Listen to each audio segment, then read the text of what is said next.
Hi, Sham. Thank you so much for joining me this evening. Hello, my absolute pleasure, and thank you for asking me. Oh God, honestly, I feel so grateful. You were the first person that I thought of at the beginning of the year. And of course, these pictures from Miami and stuff, I was very jealous. I had to put aside the jealousy and say, you know what, let me just try and ask this man if he has just some time to carve out, to have a chat with me. And, I was so grateful that you said yes. Well, I think when you explain what you're trying to do, I mean, how could I say no? And actually, in addition, I am a yes man. Like literally, I say yes to everything, which has its good things and its bad things. But mostly, I learn from everything, so it's all good. Of course. Well, I know I did tell you a little bit about, what I did last year. And this year, I really wanted to focus actually on Caribbean chefs and Caribbean chefs who not only have their own restaurants or maybe have their home business or just doing stuff online, but really just profiling, I think, Caribbean chefs and the work that they're doing, whether it be like classic and traditional stuff or actually doing more fusion things. And even elevating the stuff that we have into different areas. Like last year, I think I talked about, the whole getting into vegan, vegetarian dishes and promoting that worldwide. And I'm actually seeing a lot of stuff on Instagram now, which is nice. I always tell people we're not just about the jerk chicken and the peas and rice. Well, I guess, I think one can argue that's basically where I come from a lot. I'm trying to make sure that how people see beyond the jerk chicken and rice and peas. Exactly. And I think this is one of the first questions I actually have for you is that where did this actually originate from, especially your love of cooking? So I guess in many ways, cooking when I grew up was survival. My mother had, like many other mothers in the Caribbean, had actually gone to America to work. So my father looked after us. And my brother, who was at the time 18, he basically did a lot of the cooking while my father went to work. And as he grew up and he got older, he kind of wasn't home as often. So I then I was next in line. So I kind of had to learn to cook. Girl, you know how much curry aloe I burn? You know how much rice? Memories, okay, I've had those memories. Exactly. So I think when I look back now and when I see what I'm doing, I think I've always loved cooking. I've always enjoyed it. I like the idea how it brings people together, especially in Trinidad. There's always something around Limin and eating and drinking. But I wouldn't say I loved it back then. I think I did it for survival, for myself and I guess my wider family. But I've always been a good cook. I can always learn things very quickly, whether you're making prasad or kurma or barfi or Indian sweets. I'm Hindu, so I grew up in a Hindu home. I just sort of learned things and it kind of stayed with me. But I've always been trying to get it better, to perfect it. So a lot of people make kurma, but it's basically a simpler version. Not me. I have to go like 10 times better and add this and add that and condense, make it so much more fattening. But this is the thing, though. I mean, you've been living in London now for, many, many years. It's over 20 years. 24. Okay, yeah, you've been there a while. So it's, to me, I always think, for us living in a foreign country and then having our own understanding and obviously the traditions that we grew up with and then trying to, I won't say copy the same recipes and stuff, but it's so funny that you should say, you're also trying to make them better. But it must also be a challenge trying to do that, living in another country where you don't always have exact access to the same spices and stuff like that. I think, so I guess in spite of having lived here for 24 years, when we opened Limin, I guess, 3.5 years ago, I didn't do the cooking. I can always cook, but I didn't cook because Limin was meant to be a project that we did for 10 weeks and we then I go back to my normal life. What happened was we already had a business on our hands, so I carried on. But I had my friend mother do the cooking for us. And it wasn't until I actually started Limin in this current position on the South Bank when I took over the cooking. I guess I knew what I wanted. I knew I had to actually grow the business, and for me, I'd learned over the years to actually do stuff in a different way. I'd stop using shadow benny. I'd stop using, I make my own green season, and all these kind of things you learn to adapt. You learn to adapt. But what's really interesting is people come to Limin right now, and they say to me, "I can taste the shadow benny in the food." And again, no. Wow. I know, because yes, you use something that's less pungent, but you use more of it. And there's little tricks you've had to pick up along the way to actually make it as good as home, actually, if not better. Yeah, of course. And I think it's also the that experimentation kind of process. Because I mean, I know definitely living in London for so long too, even though you have all your a lot of Caribbean food available from the markets and stuff. But yeah, it's about tweaking the recipes and stuff. I mean, I know you make your doubles and everything else, and that's something I always found a challenge, getting it the right texture. So I mean, now with that business with Limin and I guess all the other stuff that you do, from the cooking side of things, how do you balance, the love of the cooking and everything else, and running the restaurants with also being an entrepreneur and doing all these other different business things? How has that come into play now? I think, like, in many ways, I'm actually quite lucky. We have some really strong members of staff. So the kitchen porters, for argument's sake, they are incredible. And thank you if you're listening to this. Partly because the work that they do, it makes my job so much easier. I don't have to do the hard work in cooking. The hard work for me is prepping. I literally go into work in the morning, everything is done, from chicken marinated to pumpkin peel to like everything. So all I have to do is literally just chunkate the pot, as we say back home. So I chunk it, and because it's a commercial kitchen, it cooks a little bit faster. But also, I say that, but we have like what's called a rational, and where I'm able to actually cook pumpkin now without oil. I do spinach without oil. I've learned different cooking techniques to actually save time, but also to make sure that how the food it does not compromise on taste. And it's simple things. So when we finish the food off, it's how much you dry down the pumpkin to actually get to that consistency. Now, pumpkin should be dry. It's nothing more than I see somebody serve pumpkin and a lot of raw water running from it, or on spinach. It needs to really be dry. These things that we didn't grow up with it that way. And I guess one of the reasons why I have been successful and in recreating those dishes is because I cook the way I learned, 20 how many years ago. So that flavor is still that stayed with me. It hasn't been, it hasn't changed. Where I go home to Trinidad and I go to eat a roti. I think this is disappointed, and because I think it's more of a commercial side of it now. That people don't, unless you go to someone's house to eat. I don't think the food is as good as when we grew up or when I grew up. And I still have that flavor in my head, in my brain. And that's what I recreate. Well, I know that because everyone that I have spoken to that's been to Limin Bar, because again, I feel I was supposed to come last year, August, for Notting Hill Carnival, and I just did not make it. And I was so vexed because everybody's like, have you been to Limin? Have you been to Limin? And I'm like, the food. And I'm like, oh God, okay, just shut up. But I mean, Trainees and their food is like it's like something else, right? And I guess because I don't want to say the wrong thing here. The food we to get the food like we grew up having it.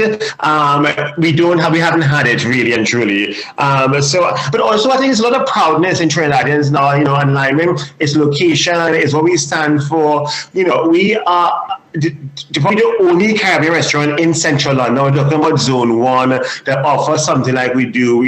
This is groundbreaking. This is like a glass ceiling broken. And so when I meet younger people and 13, 14, 15, 16, and we talk about I owning the place, they almost say, I want to be like you. Now I can, there's now hope, there's Saucy hope that I can own a restaurant in this part of town. I'm not relegated to Zone 4 and Zone 5, which is where a lot of the Caribbean takeaway restaurants are. This is one thing that I did want to bring up with you today, actually, because I have to say the one thing that I've seen most chefs struggling with, or restaurateurs when they've actually opened these kind of Caribbean themed restaurants, is that it doesn't seem to have that level of polish that you would really want it to have. I mean, of course, it takes a lot of investment and everything else. However, I mean, most of the places I've been to in London, it's always like you said, in those zones where it's like a hole in the wall. You just Yes. go collect your roti,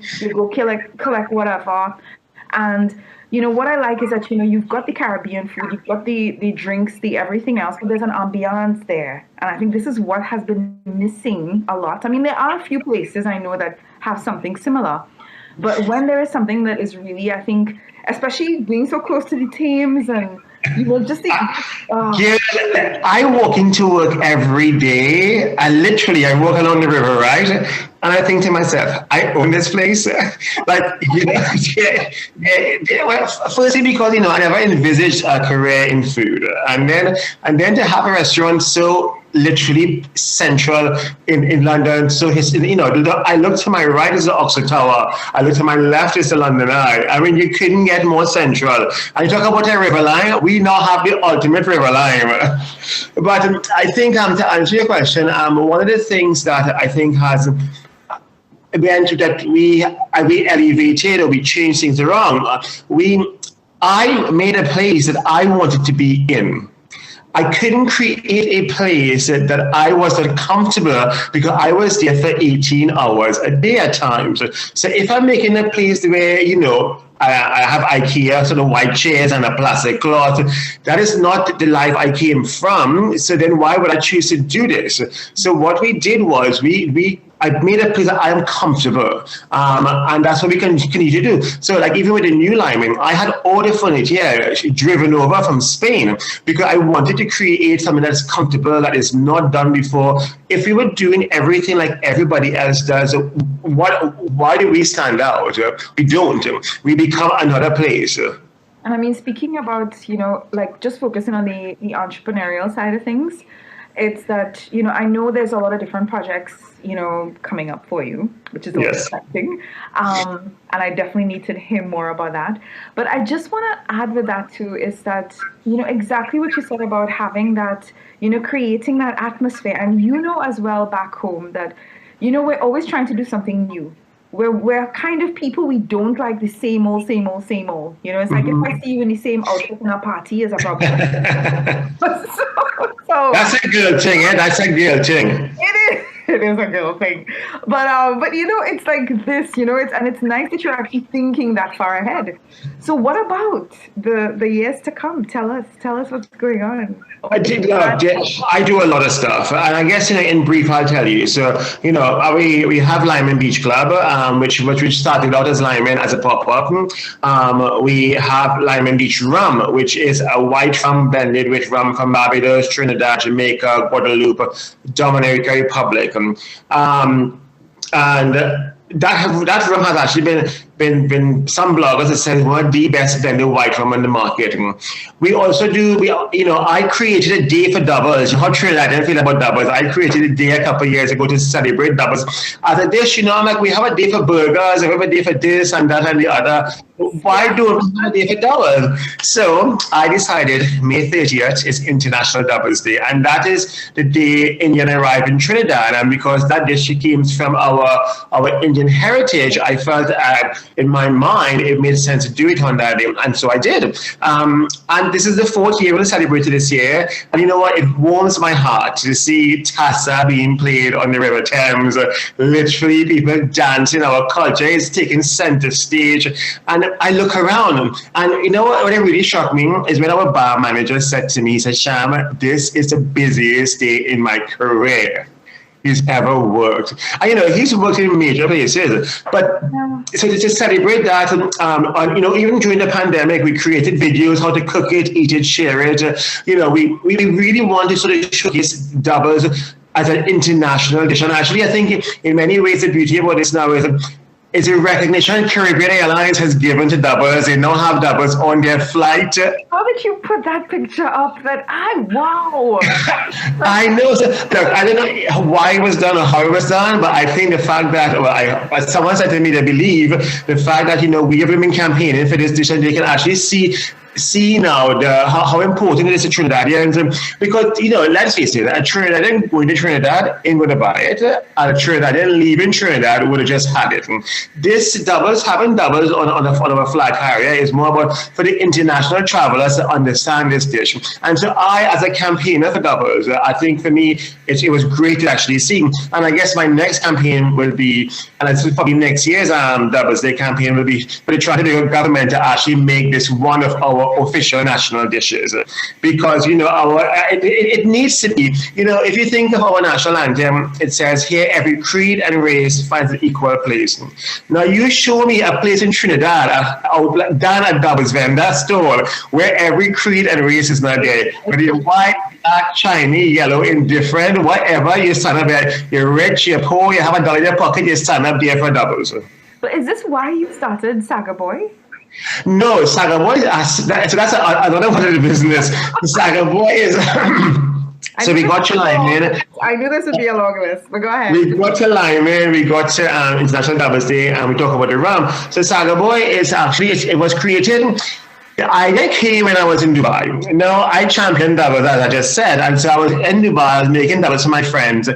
And the next day, I'm doing a post on social media, and to myself, God, I wish I had a doubles kit so I can actually make the best doubles anywhere I go. Light bulb moment.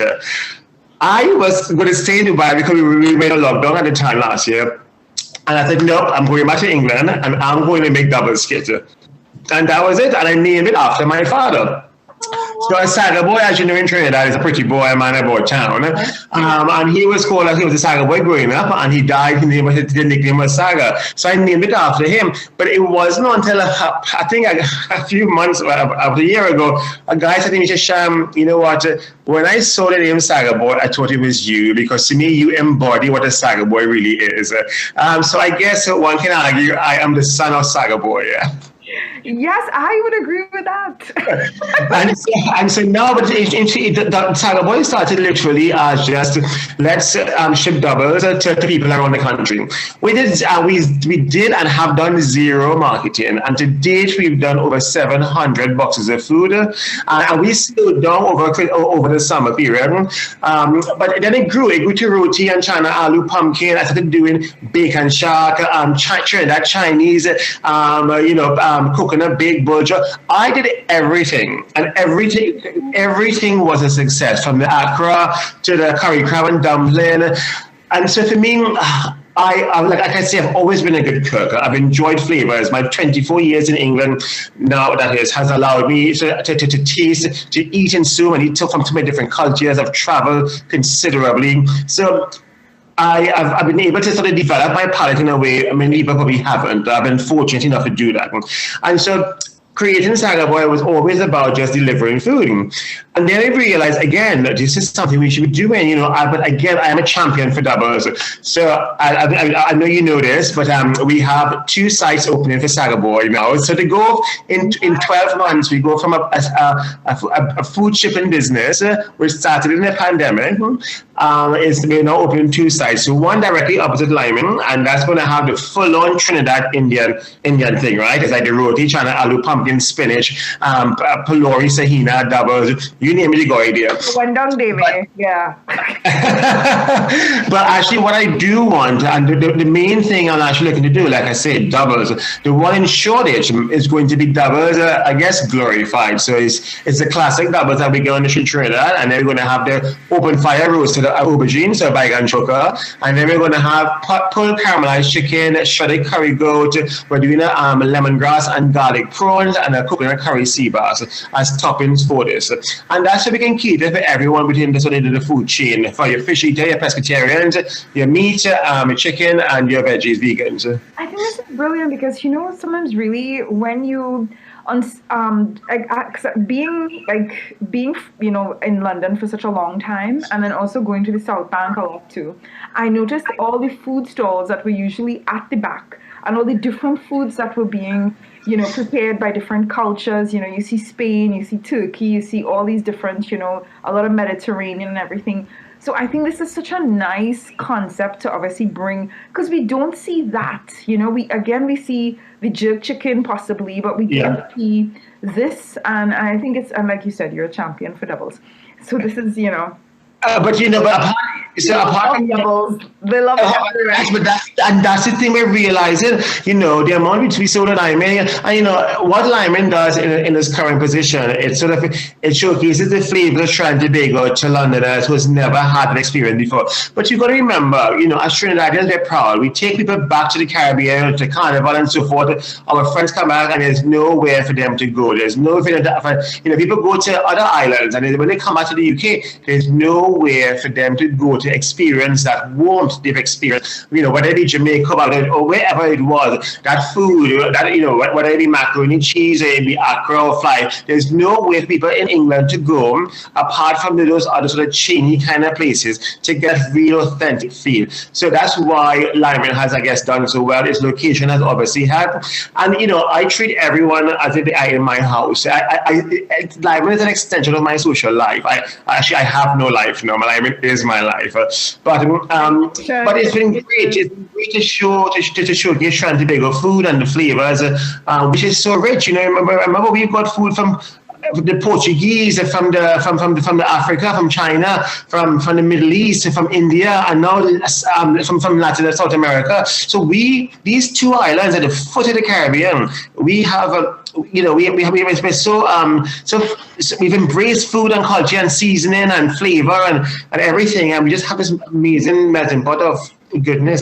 I think in a lot of ways too, I think just everything that I know of you and also speaking with you and the conversations we've had, I just feel there is this desire to just be inclusive, share that diversity and spread that kind of idea of we are very much a diverse people, but we can still come together, enjoy things together, get to know each other, share all these things. And I think this is something very much needed, especially as we're going through these next, we've been through in the last couple of years and we're going through for the next few years. But I think what's really promising is the fact that someone like you is also, really, I think, pushing the culture forward.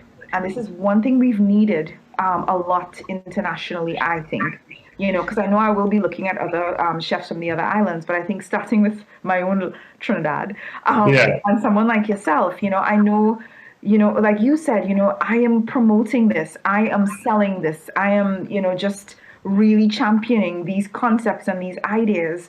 And I know you're looking at other things to so I can tell you about that actually, because I think, for me, of course, I'm gay. I've been my partner for 24 years next week. So inclusivity, thank you. Inclusivity for me is very, very, very important. And again, we talk about here every creed and race finds an equal place, yet we don't practice it in Trinidad as it is. So, another one of my projects we're launching actually in a month's time is our mass band. Now, so Carnival is not something I grew up with, and it's not something I came to until, I guess, actually about 14 years ago, when it was my partner and I 15-year anniversary, or is it 10 years ago? I can't remember. Anyway, whatever it was, we went to, long story short, we went to Trinidad for Carnival, and we had the most amazing time. And so since then, I've become kind of a Carnival person. It was our 15-year anniversary of 24, so 9 years. Anyway, with me having the mass band here in London, I think what I want to get across to people really and truly, the reason we started this is because for the first time ever, we could remember, there is a brand on the South Bank that Londoners are coming to, who they know this location. It's not fly by night, clearly. They know the food is good, the service is good, the drink is good. So all of a sudden, you now have a business that people actually trust. And the media have portrayed Carnival in this dreadful way over the last 10, 15 years. God, yeah. How do we change people? How do we change that? Well, we can't change it straight away, but I can slowly introduce people to Carnival. Now, Carnival is just saying here, we are, why didn't I go for a reason? One other far, but I always felt it was unsafe until I actually went and I see what was taking place. So now I can reassure my customers that when they join our band, they come for this incredible experience. We call it the greatest show on earth in Trinidad. If they come to actually try to enjoy this, I can now take them for them to feel safe in an environment So whether they're gay, whether they're drag queen, whether they're pregnant, it doesn't matter to me. I am doing this to showcase our culture, my culture, to our customers. That is the only reason this brand was started. There's a brand they trust, and I can now help showcase this to London, essentially. Fantastic, because we're actually going to be playing. We've got like a little truck in this. It's Soaked and Soaker, and they're sponsoring a carnival truck for the Pride event, which is in July. Yeah. And it's going to be great, and it's another opportunity again to showcase carnival. Shall I come? I think you should come. You're definitely going to be invited to go to that because I think it's going to be fantastic. Because for us, it's more about they want to talk about diversity and, just trying to, open people's minds up. And it's exactly what the Pride movement is all about. But I think, us, this is what I think embody in the Caribbean. We're happy people. And we have learned to get along with so many different cultures, religions, everything. And I think this is something that we should really, that's why we're a rainbow nation. We need to push that rainbow, baby. But exactly, I think that's great what you guys are doing across here. I would relish the opportunity to actually come and and sort of represent. That's probably the wrong word, but represent London or sort of the gay element to London culture or whatever. But actually talking about that, we have Pride coming up here in a few months' time, and so I was speaking to an organization last week about it.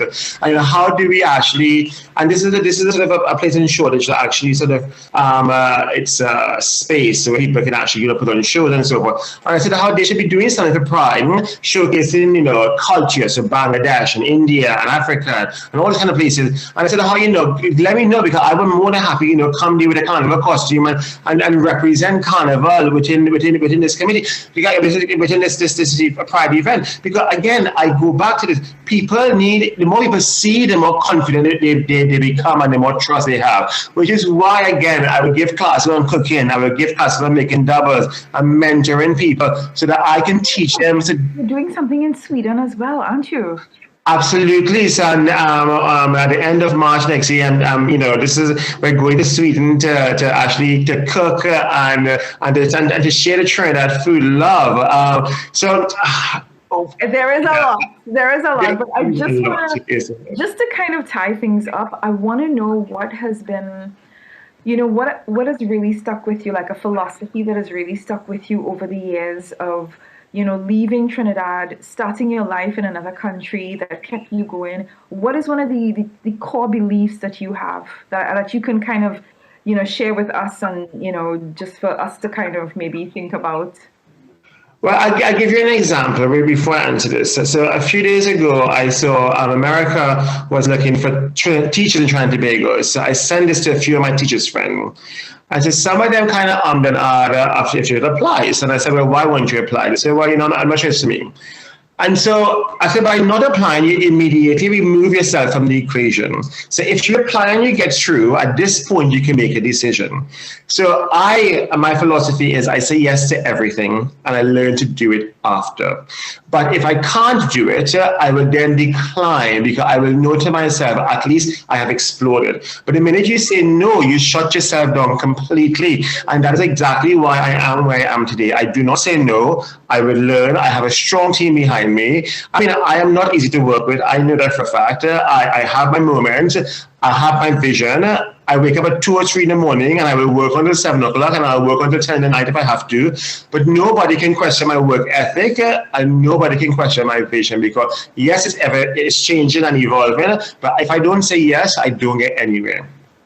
Well, I just want to say a massive thank you again. I'm just enormously humbled and grateful for just having you as, I guess, the first person in this, I'm calling it the Saucy Spotlight. Yes. But it's really important for me, I think, to just, continue to highlight the impact that we have, not just through cooking, but I think also from a personal perspective. And how it touches people's lives, especially sharing these kind of things. So I just want to say a humble thank you. Actually, on one note, what I would actually say is there's 2 things happened in my life in the last 24 hours, and I kind of just want to share with you. So last year, International Doubles Day, we had an event, and I was with one family. And while I was with the family, his sister and other members, her family walked in. And so they then spoke at the event. She said to me, she said, Sham, I hadn't spoken to my brother for years. And it was the International Doubles Day. We actually spoke and we continued now speaking. So that's one. Which touched me. I heard it on Saturday. And then on Sunday, sorry, that was Sunday. And on Sunday, we were out to close early to take the staff for a drink. And two daughters and their mother walked in for some food. It was 6 o'clock, we were closing. And the staff were happy to close that because rightly so. And I said, no, that is someone's mother. I will make sure that how they eat because, they've traveled away to get to Limin, right? It's not like, it's in a community. They've traveled to come here. So I made the food for them and everything. At 7 o'clock, we were closing, they were playing the bell, and a couple drove in from Essex. It was her 40th birthday, and she came for food. But I did it for them, a takeaway. But had I not opened for the mother and the daughters, they would not have been here. They would have come and the place would have been closed. So if I'm doing a simple gesture, it makes the biggest difference in that family and then in that person. I didn't have to do it, but I do it because how can I see somebody come and not have food? Food is so important, integral in our life, in sharing. I remember going to my grandmother's house, and she'd always say, go eat, everybody go eat, and there's always enough food for everybody. Go in the pot and find something, yeah. Exactly. So I think, for me, food is so essential. That's why I want to share, that's why I will teach, and I will carry on teaching until there's no more life in me. Well, I just want to say, again, thank you so much for joining me. My pleasure.